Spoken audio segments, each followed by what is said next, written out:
Hello, my friend. Welcome to the Long Quiet. Tonight you are reading by the light of a small fire in your own quiet room.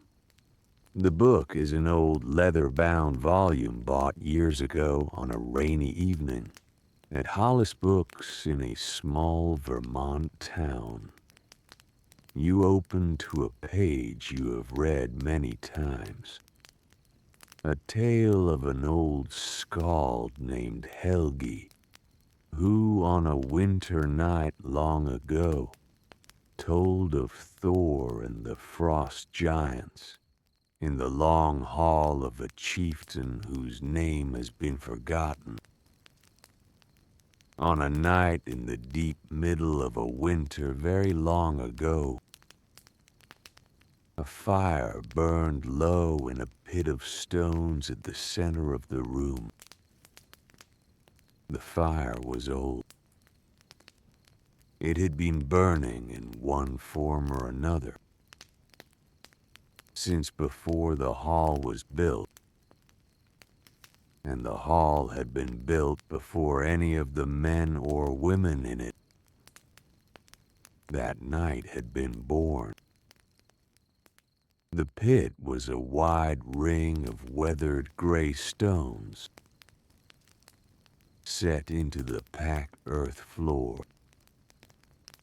and the fire in it now was a quiet, patient fire, mostly coal, with a few small tongues of flame still moving over the surface of the longest log. The smoke went up, slow, through a hole in the high thatched roof, where the wood smoke met the cold air of the upper night and disappeared. Around the fire, the people of the hall had settled in for the long, deep middle of the night. There were perhaps 24 of them.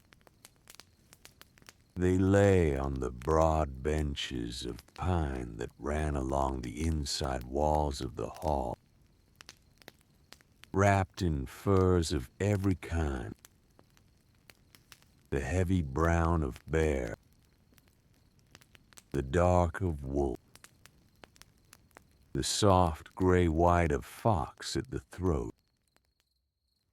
Some had children pressed against them. Some had dogs at their feet. A few were already asleep, breathing slow. The small, even rise and fall of their chests visible in the firelight. Most were not yet asleep. Most were waiting. They were waiting for the Skald. The Skald was an old man, and he sat on a low stool near the fire, on the side closest to the chieftain's high seat, which was empty tonight because the chieftain had gone visiting a daughter further down the fjord. The Skald was wrapped in a long brown cloak of heavy wool, and he had a wooden cup of mead between his hands, and he was looking at the fire. His name was Helgi. He was perhaps 70 years old, perhaps more. No one in the hall knew exactly. Helgi had walked into the hall one autumn evening many years ago, an old man even then, and had told a tale at the request of the chieftain who had ruled then, and had simply not left. He had stayed for one winter. He had stayed for the next. he had become in time. The hall's Skald, and the hall had become his last hall, and the long winter nights had become the place in his life where his voice belonged. The fire crackled very softly. A single coal split and breathed out a small, gentle hiss. Helgi lifted the cup. He drank. He set it down on the small wooden bench beside him. He cleared his throat in the quiet, long way of an old man clearing his throat at the beginning of a long telling. And he looked once around the dim hall at the rapt shapes of the people in the firelight. And he saw that they were ready. "Tonight," he said, "I will tell you a tale of Thor." He said this the way he had said it on perhaps 300 winter nights of his life. His voice was low and rough and patient. There was no theater in it. Helgi had stopped trying to be impressive about his telling perhaps 40 years ago. He simply told. The telling, he had come to believe, was its own thing. It did not need him. A small child near the fire, perhaps 4 years old, asleep against the side of her mother, made a tiny soft sound in her sleep. And the mother stroked the child's hair without opening her eyes. Helgi waited until the small sound had gone.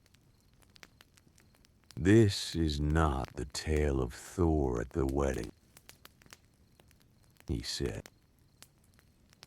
"And it is not the tale of Thor at the river. And it is not the tale of Thor at the bottom of the sea. Those tales have been told. Tonight I will tell you a tale that is older than the wedding tale and older than the river tale and older than the tale of the bottom of the sea. It is a tale my grandfather told to me when I was a small boy near the long fjord at the north. And it is the tale of Thor in the country of the frost giants. In a winter very long ago, on a night which was perhaps very much like this night." He paused. The fire in the pit moved a little. A new small flame found a fresh edge of the longest log, and the new flame stood up, very slow and yellow,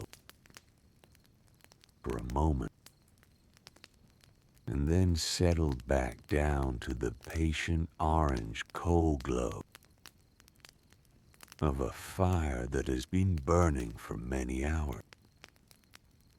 Outside the hall, very far off, a wind made one long, low call against the high pines of the slope above, and then it was quiet again. Helgi began. "In the days I am telling of," he said, "the world was younger than it is now, and the men in it were fewer. and the giants in it were many. The giants lived then as now in the country called Jotunheim, which lies east of all the lands of men and beyond all the rivers, and beyond the long blue mountain that holds up the eastern edge of the sky. Jotunheim was not a place men went in those days. It was a place they spoke of in the long winters, when the wind made certain shapes at the edges of their roofs, and they wondered what it might be. He drank again from the cup of mead. He set it down, but Thor went there. He said this not with any rise of voice or drama, but only with the small, quiet weight of a fact being placed on a table. Around the fire, one or two listeners shifted slightly into their furs. The small, unconscious settling in of people who have heard the opening of a tale and who know that the tale is now underway, and that they may, in good conscience, let themselves drift toward sleep alongside it. Thor went there in a particular winter. Helgi said, "It was a winter such as we have not had in this hall in your lifetimes, and not in mine. It was a winter so long and so deep that the rivers in the country of men, which usually freeze only at their edges, froze all the way to the bottom of their middle, and the fish in them slept inside the ice, and the bear, which usually wake once or twice in the deep months of the winter, did not wake at all that year, but slept the whole long winter through in their dens of stone. The snow was past the height of the doorposts of the hall. The smoke from the hole in the roof went up into a sky which did not move. The world held still. He looked at the fire. It was in that winter that Thor went east, alone, into the country of the giants. He did not say to anyone why. He did not bring a companion. He did not take even his hammer with him, though it lay close at hand. He took only his cloak, which was a long cloak of heavy red wool, the color of new blood drying on snow. And he took a small bag of bread, and he took a small flask of milk, and he took a stout walking staff of ash, and he set out on the long road east. A man on one of the benches, an older fisherman named Eyvind, who knew this kind of telling well, made the small low murmur of approval that listeners make when the opening of a tale is going slow and well. Helgi continued. The road east was the road that went out from the gates of Asgard. and it ran across the long bridge of light that goes from the country of the gods down to the country of men. And then it ran further still, across the wide white plain of the world, where the snow lay heavy and the sky was very pale. Thor walked. He did not hurry. He did not have to hurry. The frost giants were old, and Thor was old too, and the road was old. And a road that is old does not ask its walker to hurry. The fire popped very softly with a single small dry pop. Helgi did not look at the fire when it popped. He had heard 10,000 fires pop. He went on. He walked through the day. He walked through the night that followed the day. He walked through a second day, and through the night that followed that. He stopped only to drink from the flask and once to eat a small piece of bread. He did not feel the cold the way another man would have felt the cold. He was the son of Odin and the friend of fire, and the cold had given him a wide berth all his life. But on this journey, the cold was deeper than any cold he had known.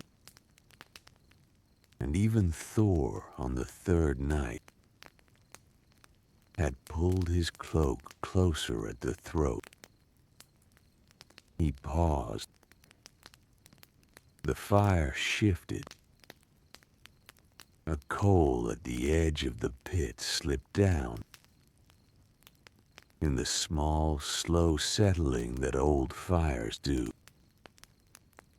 And a small, bright shower of sparks rose for a brief moment above the pit, and then died.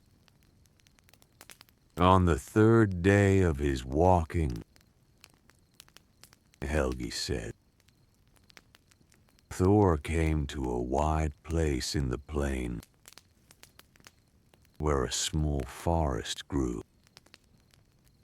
The forest was not the forest of pines that lay along the rivers of the country of men. It was an older forest. It was a forest of birch and of low cedar, and of one or two great oaks that had been standing in that place since the days of the older giants, when the world had been newer and the men had been fewer. The trees of this forest were very still. There was no wind in them, although there was wind on the plain on either side of them. The trees had a way of holding the wind off. In the country of the giants, that the trees of the country of men have lost over the long century. He drank. Thor walked through the forest. The snow under his feet was old snow, packed by long winter and by no foot in particular, and it made the small dry squeak under his boots that old snow makes. He passed here and there, small marks in the snow, the prints of creatures he did not recognize. Some were small, The prints of foxes, perhaps, that the giants kept. Some were larger, the prints of creatures the size of the bears of the country of men, but with toes that did not match any bear Thor had known. He did not stop to study the prints. He walked on. He paused. At the heart of the forest, he said, there was a small clearing. In the middle of the clearing, there was a stone. It was not a tall stone, like the stone he had passed before with the runes that warned of the country. And it was not a stone of black basalt, like the walls of the longhouse he would later find. It was a low, round stone, white in the snow, the height perhaps of a man's knee, smooth on the top, the kind of stone that might have been a stone for sitting on in the long evenings, if any creature had come to sit there. Thor stopped before this stone. He let this sit. He set down his staff. He said. He set down his bag of bread. He set down his flask of milk. He sat himself in the small, careful way of a tired walker on the low white stone. The stone was cold under him, but it was the clean, honest cold of a stone in winter. Not the deeper cold that lives in the air of the country of the frost folk. And it did not chill him. He took out the small flask. He drank a little of the milk. The milk had been frozen for 2 days, and he had had to thaw it inside his cloak against the warmth of his own body. But it was milk still, and it was good. He ate a small piece of bread. He chewed it slowly. He looked while he ate at the small forest around him. The fire crackled very softly as he sat there. Helgi said, a creature came out from the edge of the clearing. It was a small creature. It was the size of a fox, perhaps. But it was not a fox. It was a hare. It was a hare of the country of the giants. And it was larger than the hares of the country of men. And it was white from nose to foot. The long winter white of all the small creatures of the deep northern country. It came out of the brush. It stopped. It looked at Thor. He paused in a small, quiet, pleased way. Thor looked at the hare. He said. The hare looked at Thor. Neither of them moved. The hare's eyes were the small, dark eyes of a hare. Very steady.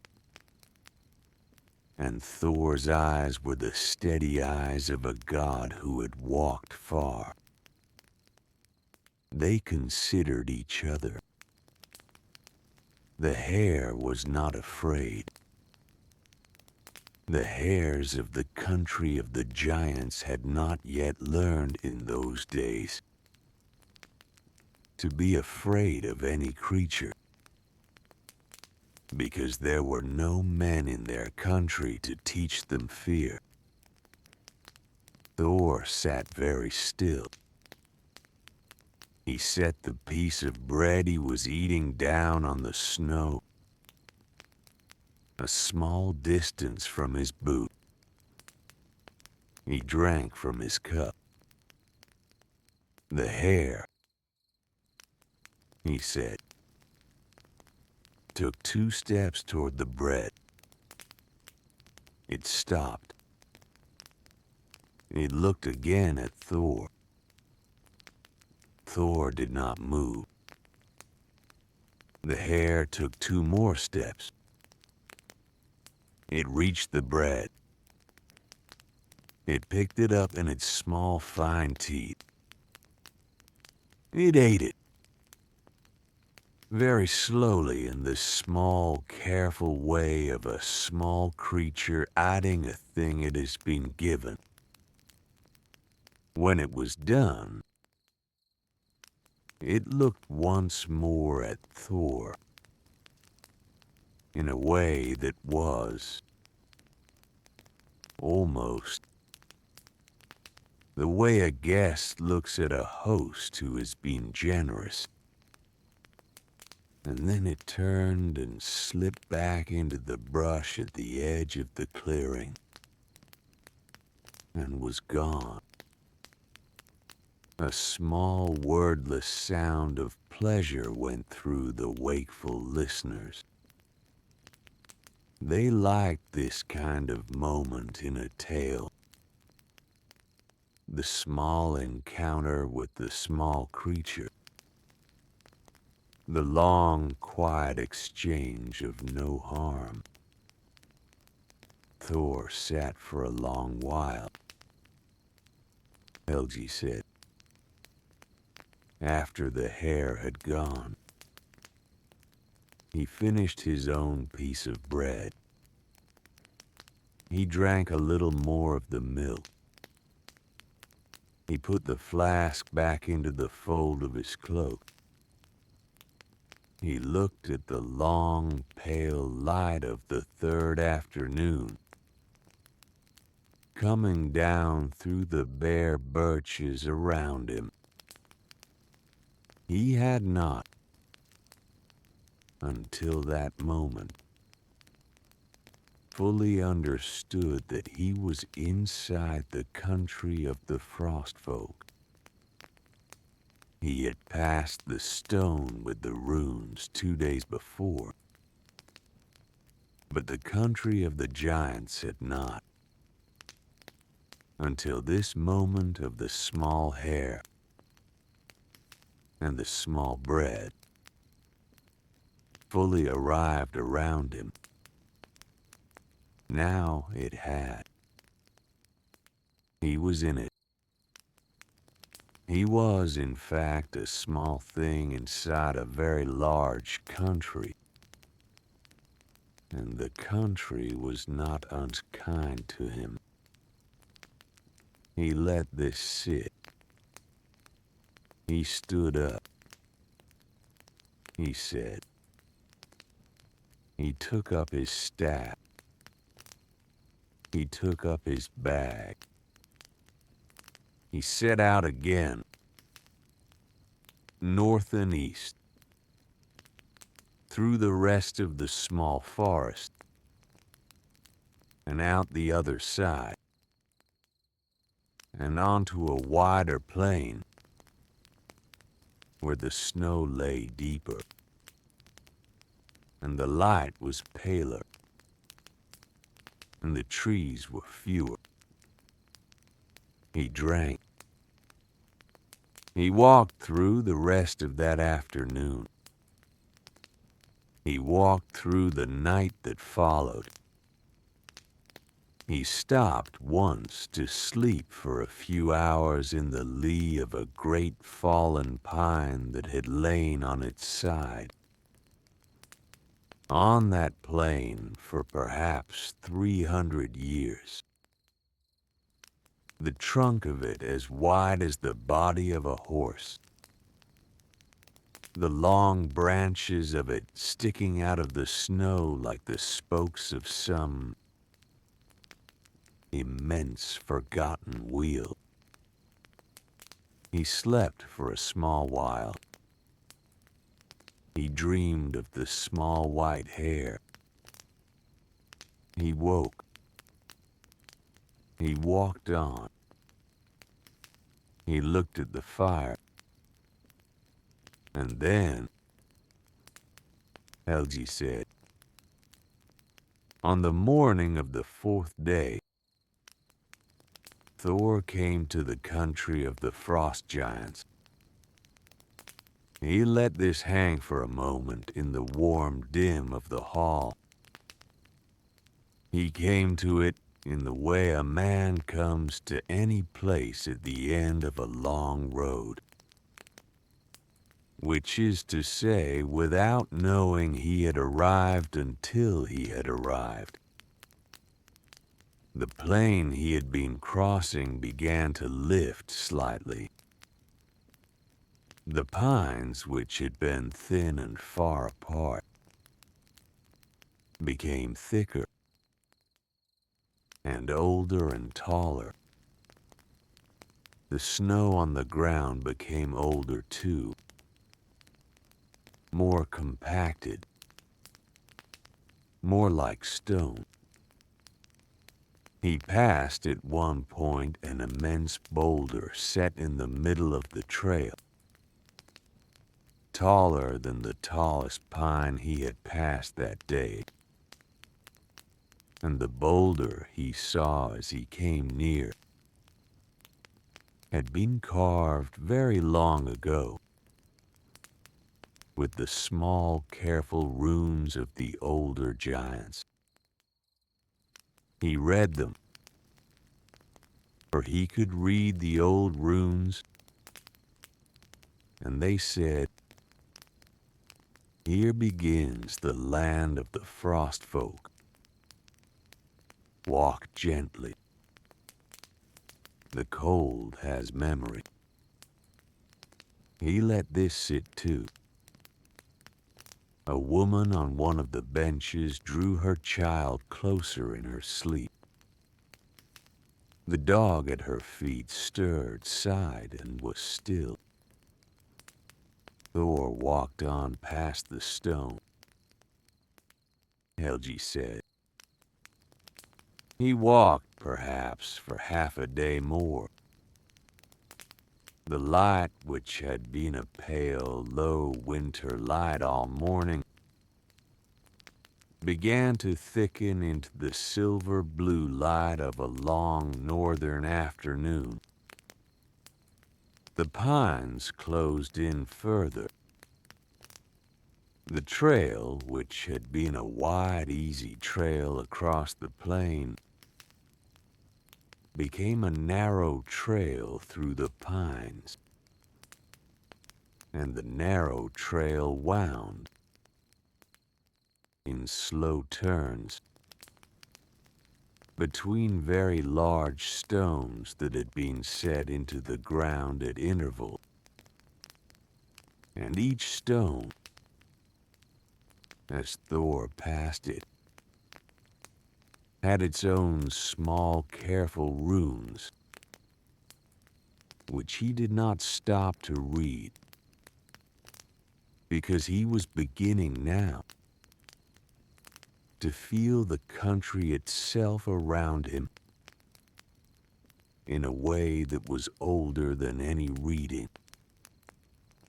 The fire shifted again. The longest log, which had been burning slowly from one end, broke in half with a small, soft crack, and the two halves of it settled into the bed of coals.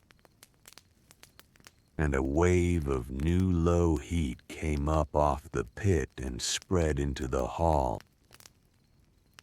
Helgi looked at the fire. He waited until the small movement of the fire had passed. Then he went on. As the afternoon went on, he said, Thor began to come down into a long, shallow valley. The kind of valley that lies between two ridges of pine, with a small frozen stream at the bottom. He followed the trail down into the valley. The stream was a hard white ribbon of ice. He walked alongside it. He came after a time to a place where the stream widened into a small frozen pond. And beside the pond, set among the pines, there was a longhouse. He smiled in the small, slow way an old Skald smiles when he comes to the part of a tale that he has loved for many years. The longhouse, he said, was the largest longhouse Thor had ever seen.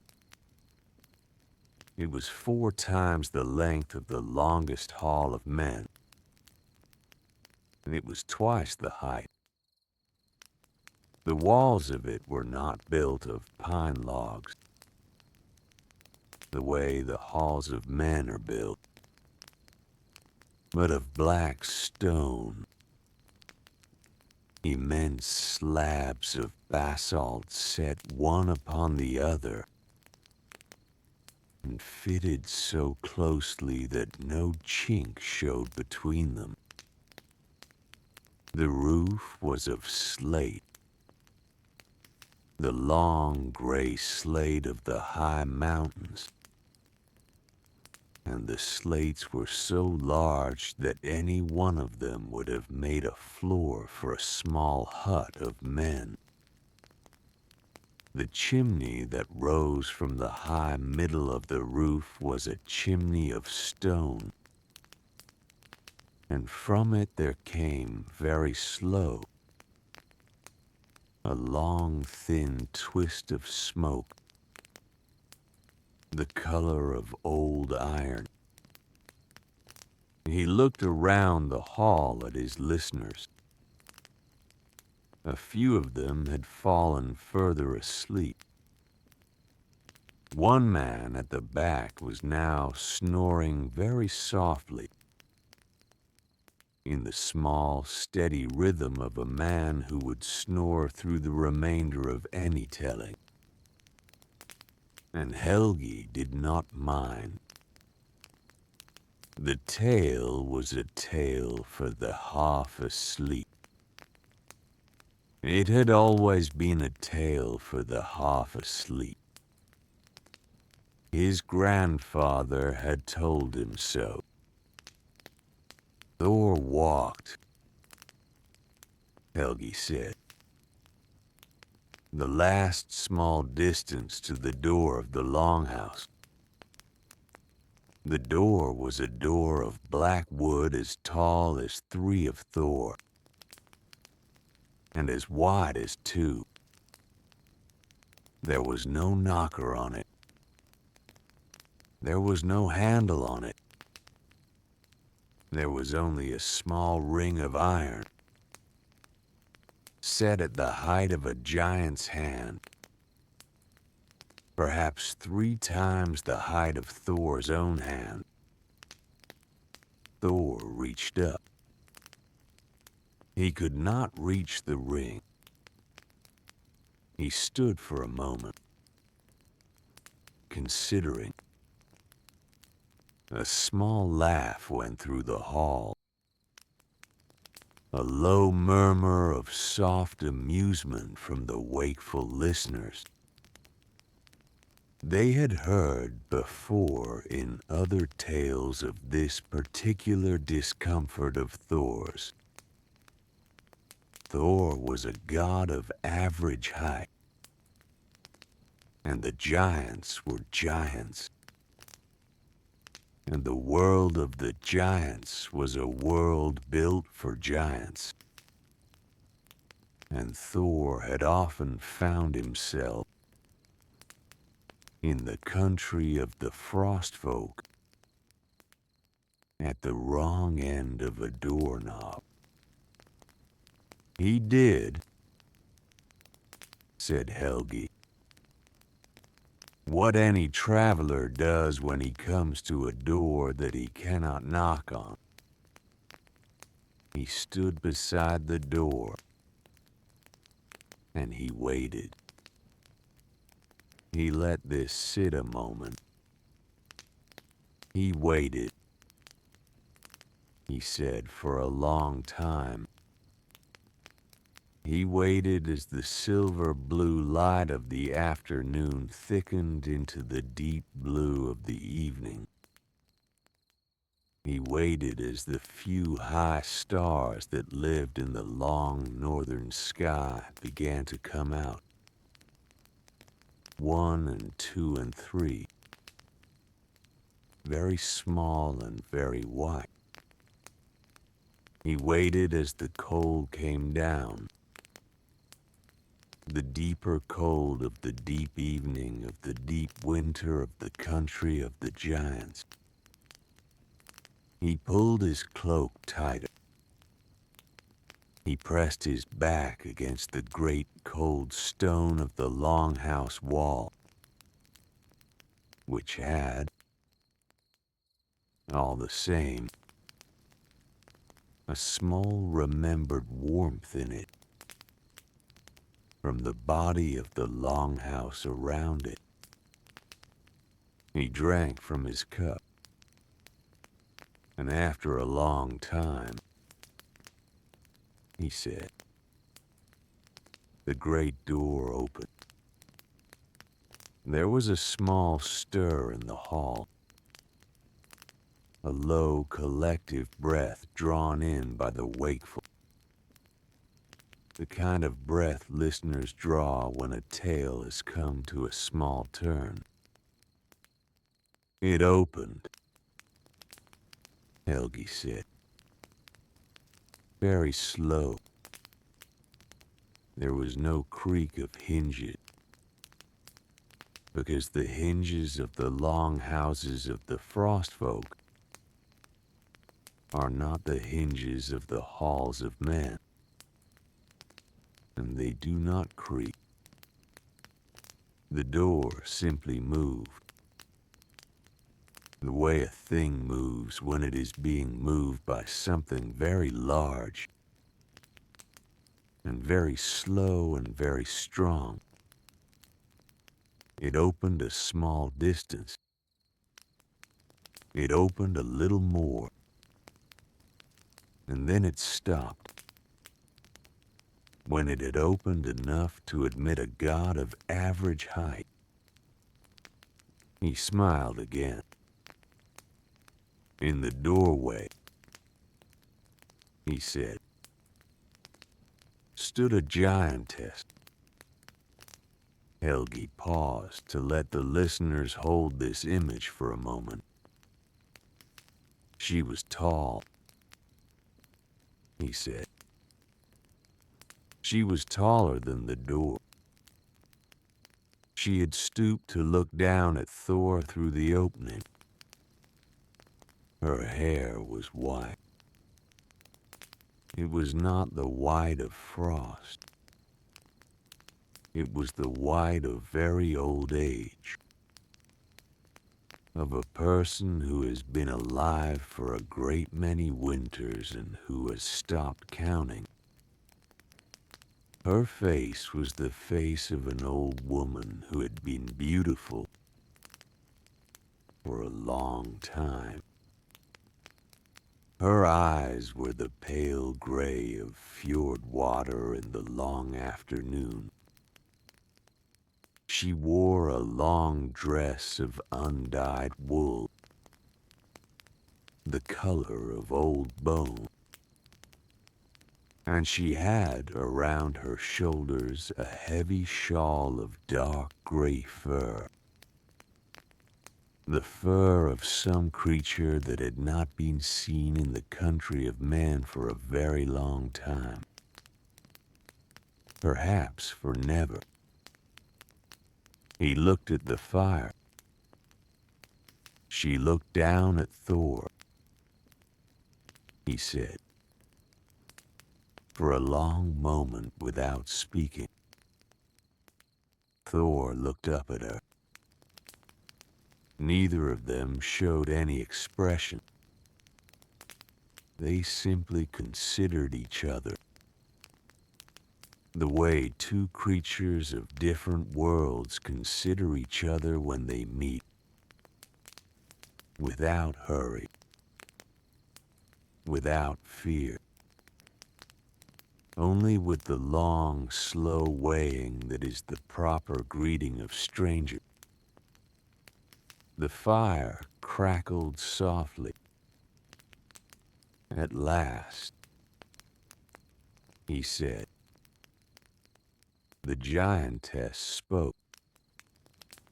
He drew himself up a small distance on his stool, in the way he always did when the giantess was about to speak, because the voice of the giantess was, in his telling, a particular voice that he had to find every time.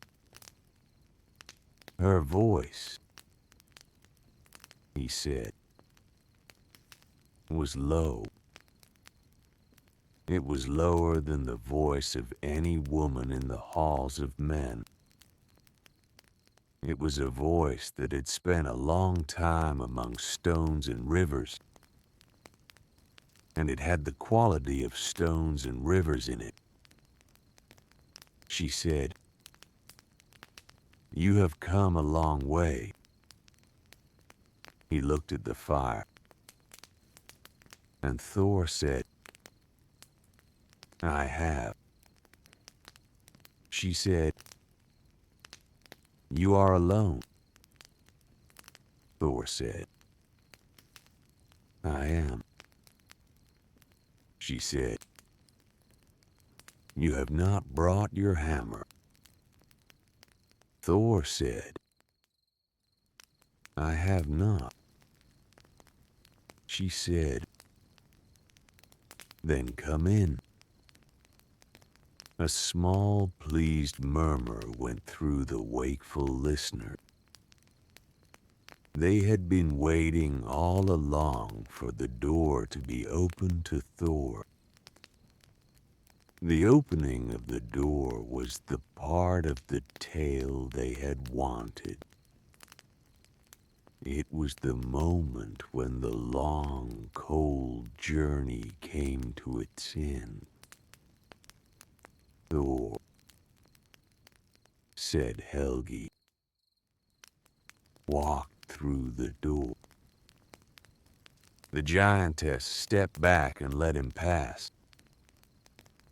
The door closed behind him, slow, the way it had opened, and there was no sound of latching. The door simply settled. He looked around the hall.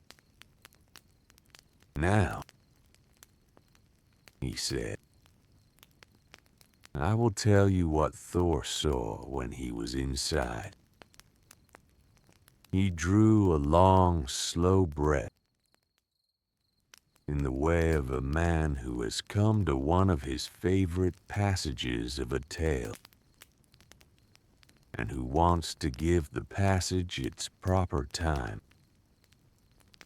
"The longhouse," he said, "was the largest room Thor had ever stood inside. The walls of black stone went up on either side of him.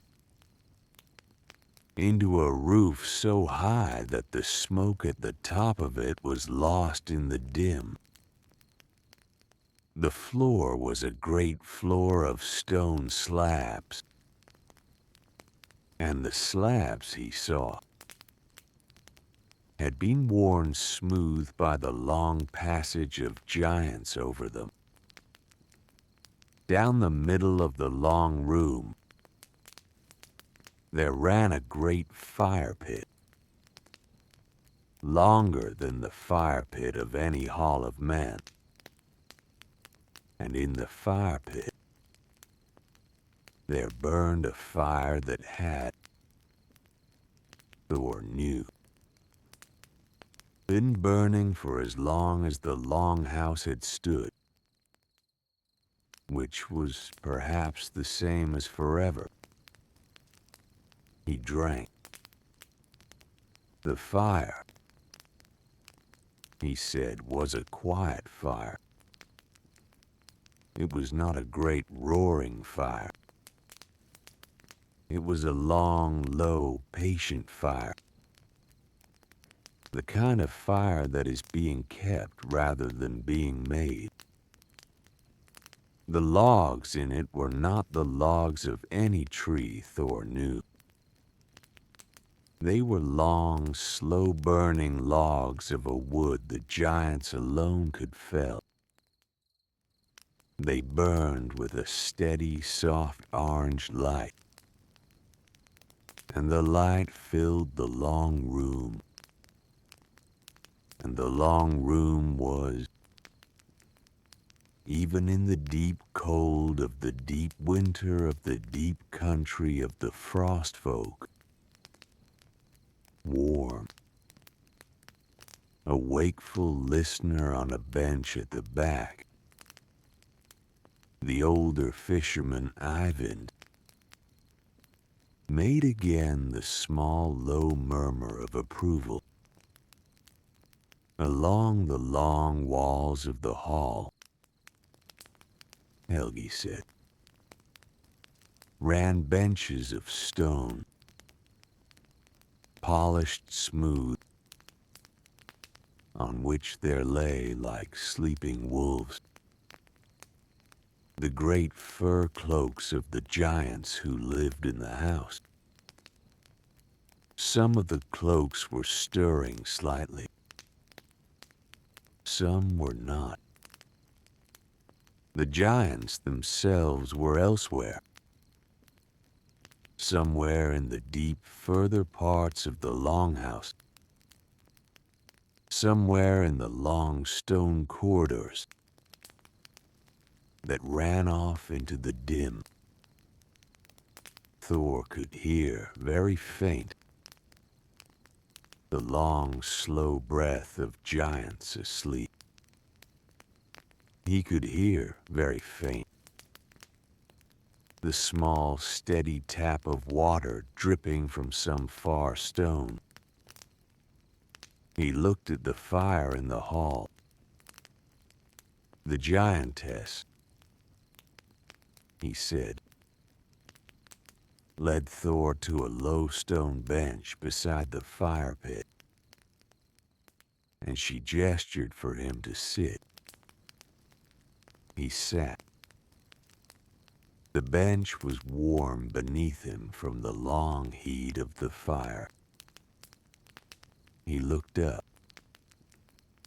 The giantess had gone to a great stone shelf along the wall, and she had taken down from the shelf a wooden bowl as large as the wheel of a cart, and she had filled the bowl with a long, deep ladle from a pot that sat at the side of the fire, and the steam that came up from the bowl as she carried it back was the steam of a hot soup of mushrooms and barley, and the slow, long flesh of an old deer. A small, soft sigh went through the wakeful listeners. The hot soup in the deep cold of the deep tale was a thing they liked. The giantess, Helgi said, set the bowl on the stone bench beside Thor. She gave him a spoon of bone, the spoon of a giant, longer than his arm. She sat down herself on the bench opposite, across the fire pit. She looked at him through the steady, soft light of the fire. He paused, and she said, "Eat." The fire in the hall popped. A single small dry pop, and a single small spark rose into the smoke and was gone. "Thor ate," said Helgi. He took the long bone spoon, which was too large for him, but he managed it. He ate slowly. The soup was the best soup he had eaten in many years. It was hot, in the deep way that soup is hot, when it has been simmering on a slow fire for a very long time. It tasted of the deep earth, and of the deep forest, and of the deep memory of the giants. Thor did not speak as he ate. The giantess did not speak as he ate. They simply sat in the long, warm quiet of the longhouse, and the fire moved softly between them, and the very far breath of the giants in the further rooms made a small, slow rhythm in the air. And Thor ate. He looked at the fire in the hall. When he had finished, he said, he set the spoon down. He set the bowl down. He looked at the giantess. He thanked her in the small, careful way of a man who has been given a great gift by a stranger. And she nodded at him in the small, careful way of a woman who has given gifts to strangers many times. And she stood, and she took the bowl, and she carried it back to the shelf along the wall. Helgi drew himself slightly more upright on his stool. "Then," he said, "she came back. She stood for a moment in front of Thor. She looked down at him, in the long, quiet way she had looked down at him at the door. She said, 'You are tired. You have walked a long way. There is a bed for you in the small room beyond this one.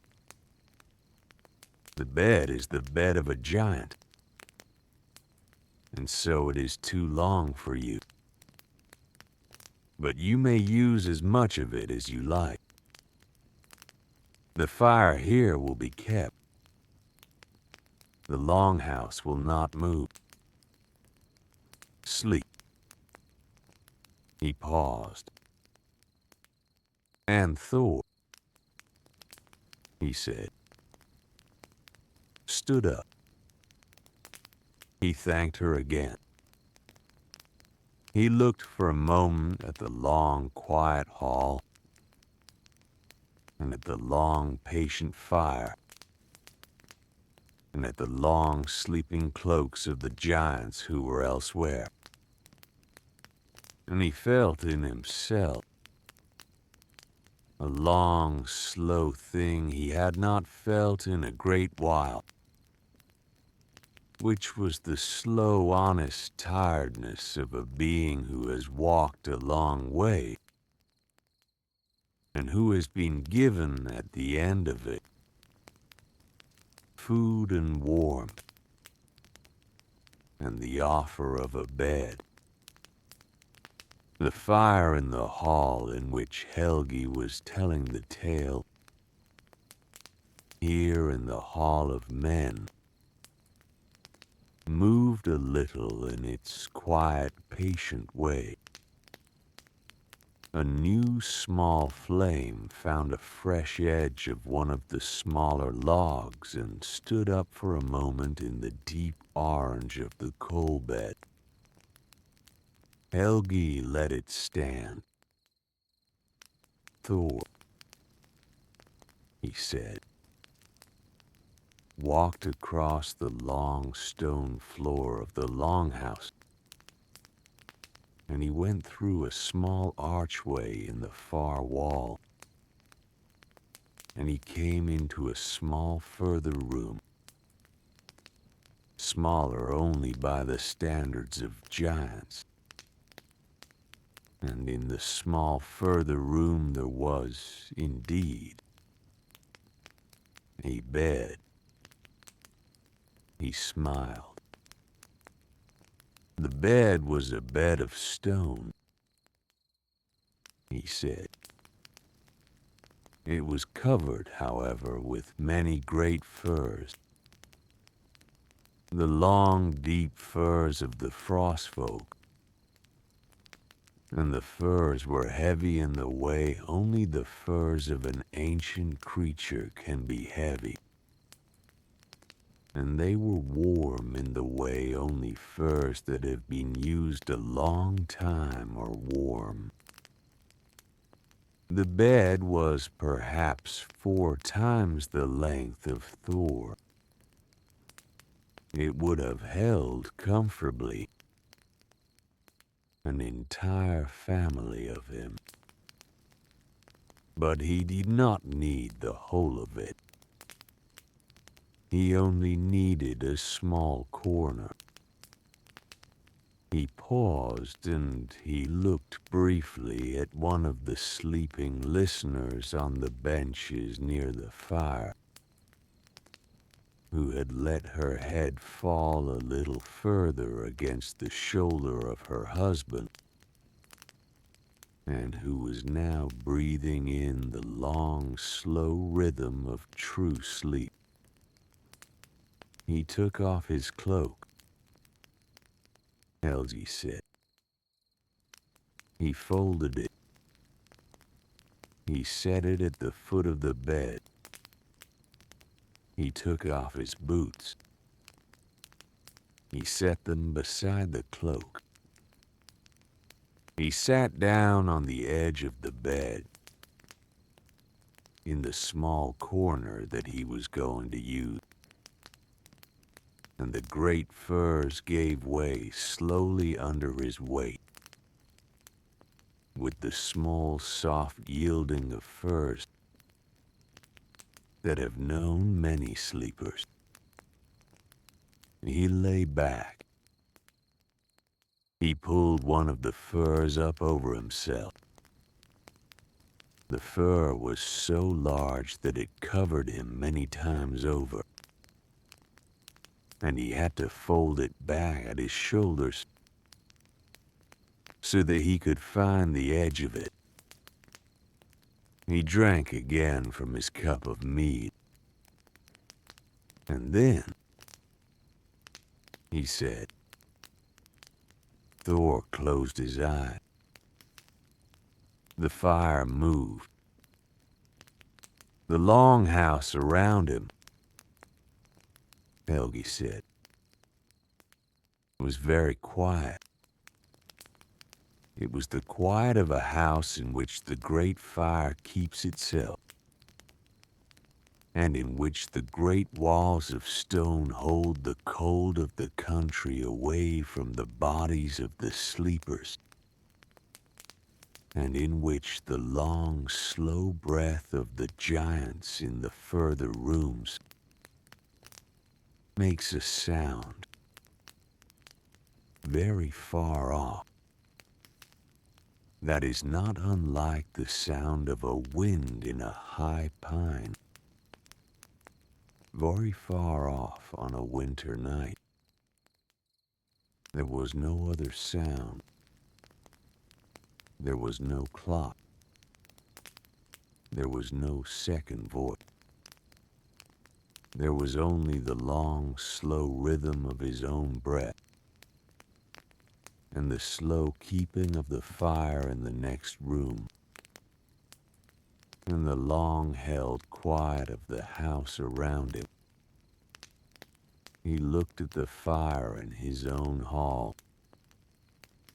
Thor lay there, he said, and he felt, for the first time in many days, the small, slow letting go that a body does at the true end of a long walking. His shoulders, which had been held high for the long mile, settled. His hands, which had been closed around the staff and around the bag and around the flask, opened. His jaw, which had been set for the long cold, went soft. His belly, which a being holds tight and cold without knowing, let go and went soft under the fur. He paused. He thought for a small while. He said, of the long journey he had made. He thought of the long white plain. He thought of the standing stones with their old runes. He thought of the small frozen stream he had followed down into the valley. He thought of the great door of black wood and the long wait beside it, and the slow opening, and the giantess in the doorway with her pale gray eye. The fire in the hall of men made a soft single crack, and a small spark went up. And then, Helgi said, his thoughts slowed. He looked at the fire. They became no longer thoughts, he said, but only the gentle drift of one thing into another. The walking, the stones, the door, the bowl of soup, the bed, the fur, the slow rise and fall of his own breath, the long-held quiet of the longhouse around him, the slow keeping of the great fire in the next room, the very far breath of the giants in the further room still further.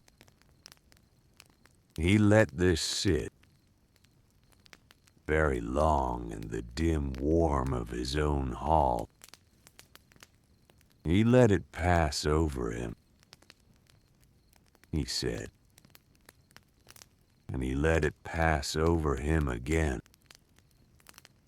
and the longhouse held him, the way the great houses of the frostfolk have held all the rare guests they have ever taken in.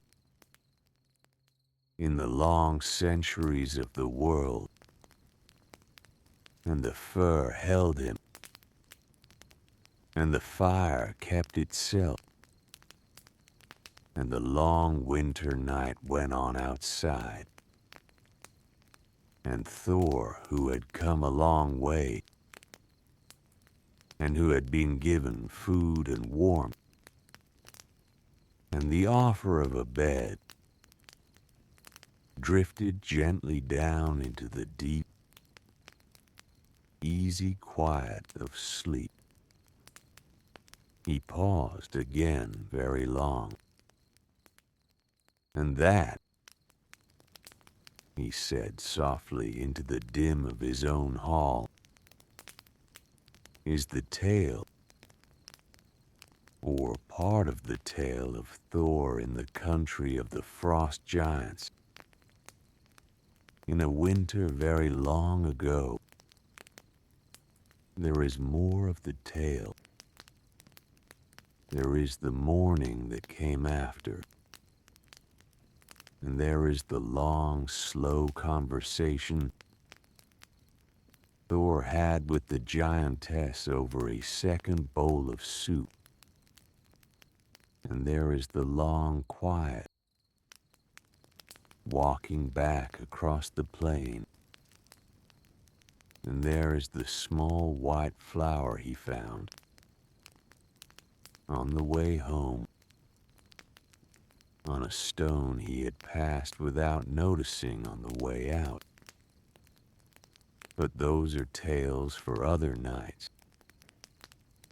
Tonight, the tale stops here, in the long, warm quiet of the giant's longhouse, with Thor asleep, and the fire kept, and the night held. The fire in his own hall moved. He looked around at his listeners.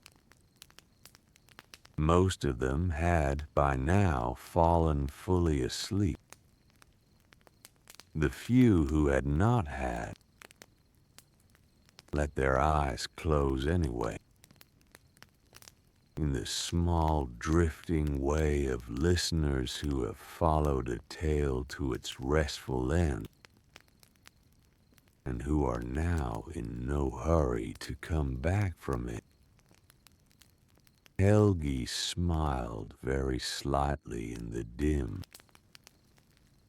He drank the last of the mead in his cup. He set the cup down on the small wooden bench beside him. He sat for a moment without moving in the long warmth of his own hall, in the small good silence after a tale. The fire moved. A coal split.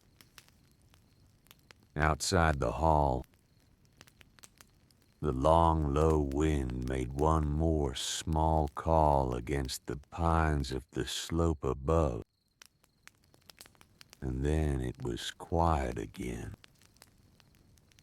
And the long, deep middle of the long, deep winter night settled in around the hall and around the people in it, and around the fire in the pit at the center of it. Helgi let himself at last close his own eyes. The hall held him. The hall held all of them. And somewhere, in the long quiet, far off, in the country of the frost folk, in the longhouse of the giantess with the pale gray eye, the great fire kept itself, and the long, slow breath of the giants went on, and Thor slept on under his great fur. and the night kept being the night. And that was all. And now, a few quiet words to carry into sleep. You are safe. You are warm. The day is done. Nothing more is asked of you tonight. The room around you holds you gently. The bed beneath you holds you fully. Your body knows how to rest. Your mind may let go now. The long quiet is here. Sleep well, my friend. From the long quiet, sleep well, my friend. From the long quiet.